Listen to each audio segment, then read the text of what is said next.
Hello and good day. This is Punchline, and of course, we are First News Nation. On Punchline, we only discuss national politics.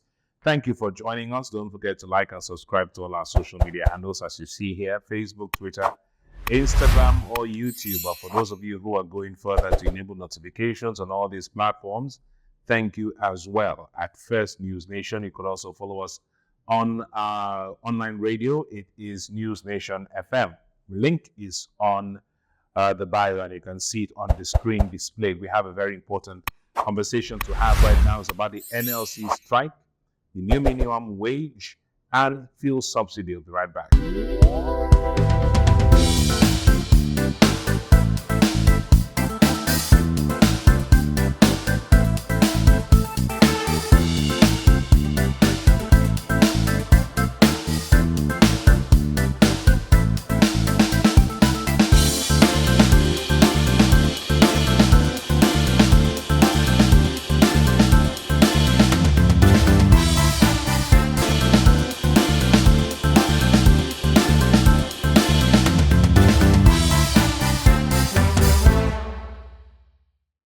All right, welcome back. Still Punchline. I'm still Sammy Ajufo. Thank you for joining us. Let's go straight into the meat of the matter. Let's go back to when the Nigerian Labour Congress and the Trade Union Congress, TUC, decided to embark on strike action, indefinite strike action.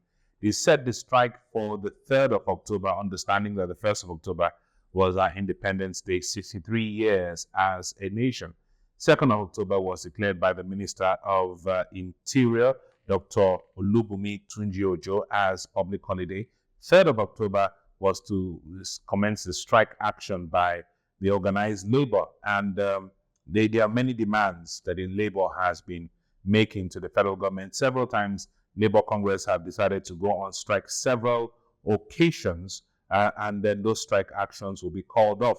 Remember, in the month of August, the NLC gave the federal government a 7-day ultimatum because of the hike in pump prices, and this was announced in July. Nothing happened after that. The federal government had invited the labor for a meeting. In the month of August as well, labor unions called off the strike after meeting with President Tinubu.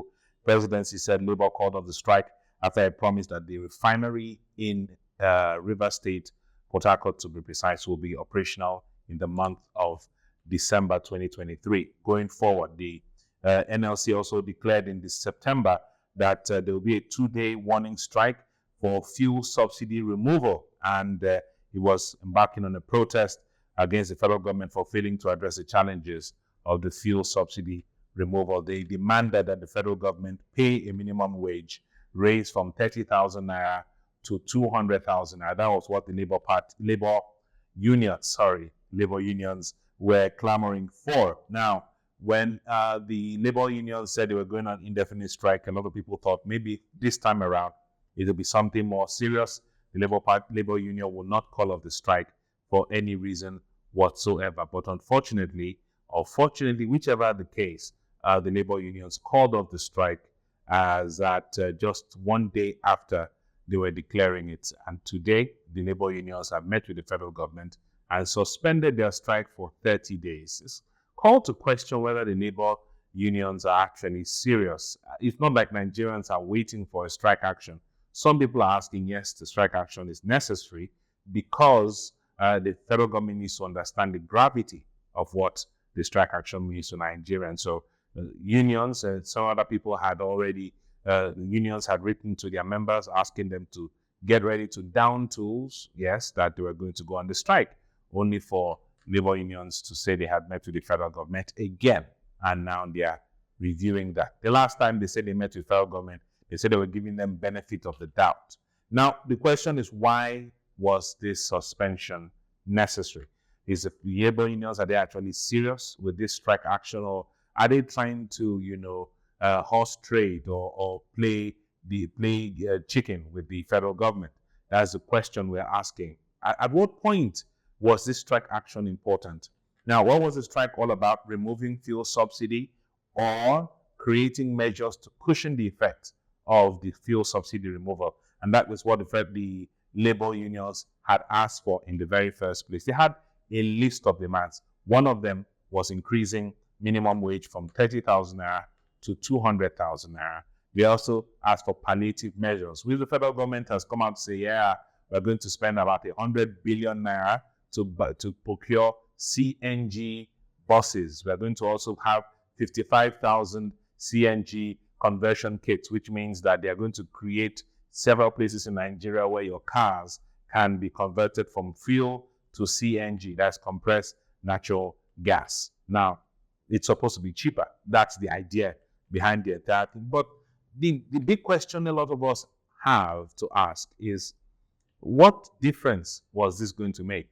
The 100 billion naira will go into transportation, providing CNG buses for transportation. Let's remind ourselves that way back in probably 2012, 2013, when President Goodluck Jonathan was in charge of the country, and Bola Ahmed Tinubu and his friends decided to stage a protest in Ojota, Lagos, asking that the proposed fuel subsidy be scrapped. Then the federal government came up with the Shopee, and next thing we knew, they said they were going to use the money to build roads, they were going to use money to buy buses. Yes, they gave some transport company buses, and we didn't really see much happen. This is the same thing, the same measure. Nothing changed. Let's go into what it's about. Now, the labor union has always asked for a review of the minimum wage from 30,000 naira to 200,000 naira per person. Okay.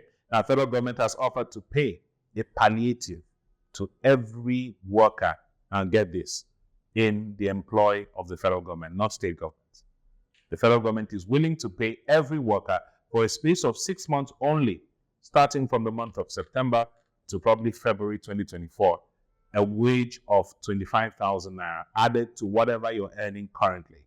Now, what does this mean? It means it's a palliative, just something to help you out, only for federal government workers. And initially, it was meant for low-income federal government workers, but only for the chief of staff, who was a former speaker of the Federal House of Representatives, to say it is going to cut across every other person in the federal civil service. So whether you're a director or you are a cleaner, whatever level you are, from grade level 5 or 6 to the highest grade level, you're going to be receiving the same amount of 25,000 naira. Labor unions protested and asked for an extra 10,000 naira, which now makes 35,000 naira that federal government workers will be paid for the next 6 months. According to the Budget Office, Nigeria has around 1.5 million registered, bona fide federal government workers.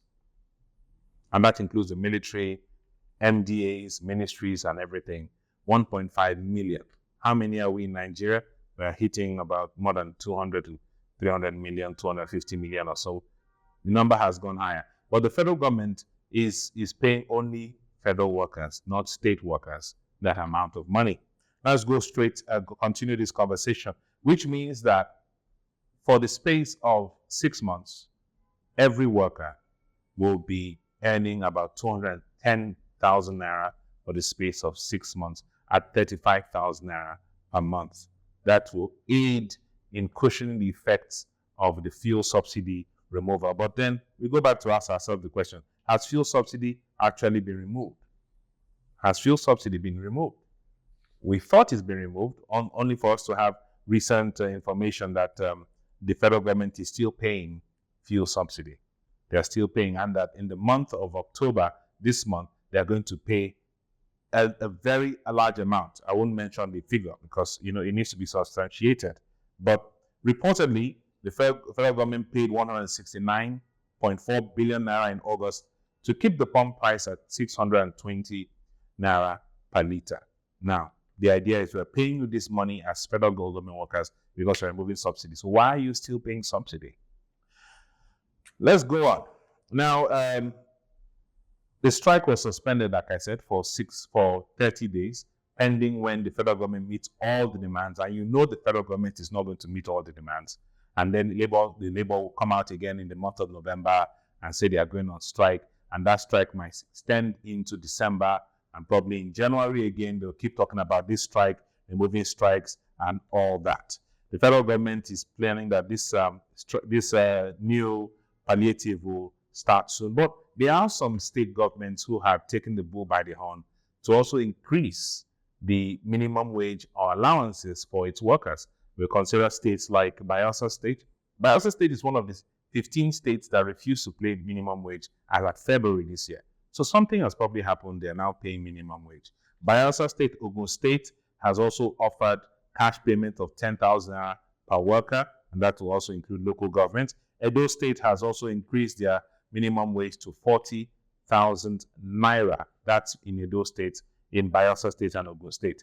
As at February, like I said, 2023, 15 states in Nigeria have refused to pay the minimum wage. Those states include Taraba State, Adamawa State, Enugu State, Imo State, the Bayelsa State, Abia State, Benue State, Niger State, Sokoto State, Borno State. A lot of states in the north, 15 in total, have refused to pay the national minimum wage.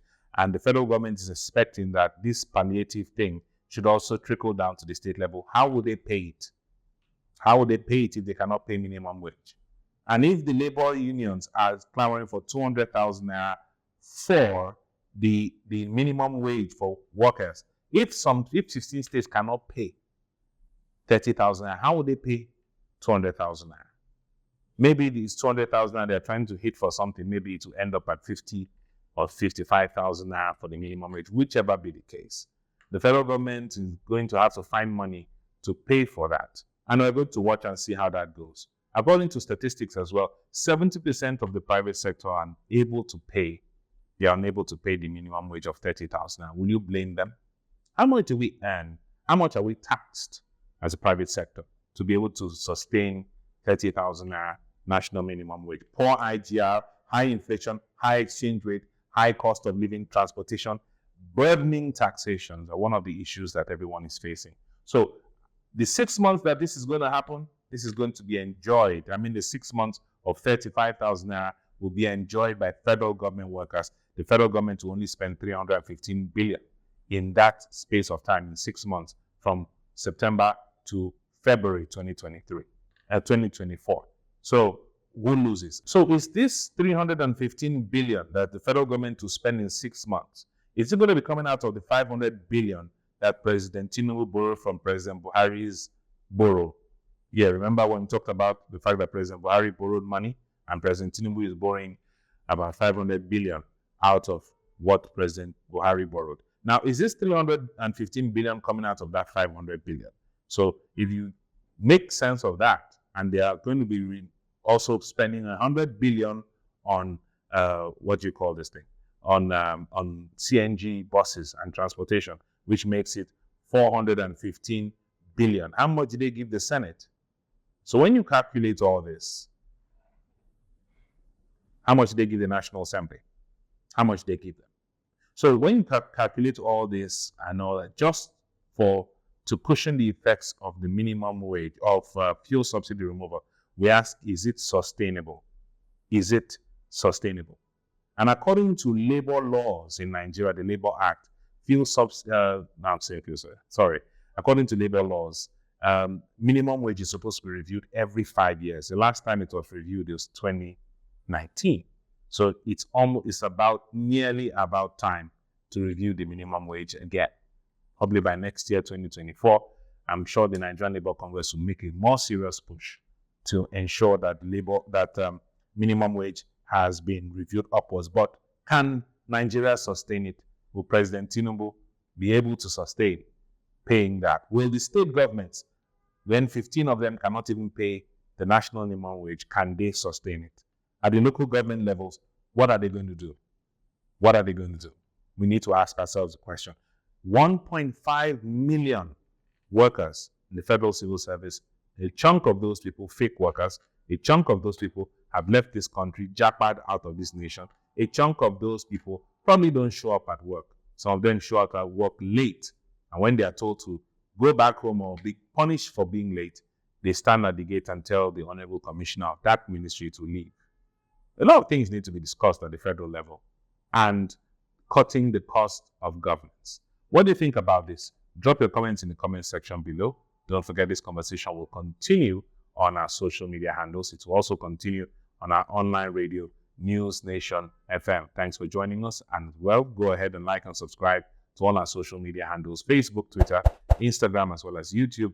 And you take a step further, enable notifications on all these platforms so you can get latest updates on all our shows. Thanks for joining us. We watch to see how things pan out with the labor unions and the federal government. Are we going to take the labor unions serious? The next time they call a strike, will anyone take them serious? I'm Sammy Ajufo. Do all you can, as much as you can, to stay safe.